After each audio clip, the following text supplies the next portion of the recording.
শুধু আল্লাহর কাছে আশা করেন, সমস্ত কাজের প্রতিদান আল্লাহর কাছে চান, পরকালে আপনি সুখে থাকবেন ইনশাআল্লাহ, শেষ হাসি আপনি হাসবেন ইনশাআল্লাহ। এছাড়া আমি কোনো সলিউশন দেখি না ভাই, আমি কলিজা থেকে কথাগুলো বললাম আপনাকে।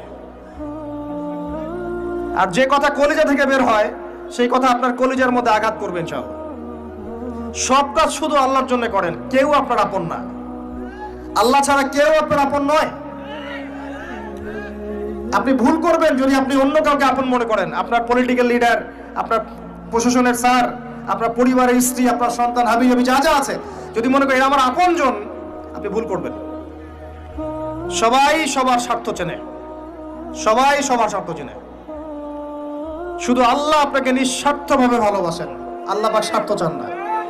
সারাটা জীবন পাপ করে থাকলেও একটা বার দাঁড়িয়ে খালি বলেন আল্লাহ আস্তাগফিরুল্লাহ ওয়া আতুবু ইলাইহি, মন থেকে বলেন আল্লাহ আমি ভুল করেছি, আল্লাহ আমাকে মাফ করে দাও। এক মুহূর্তের মধ্যে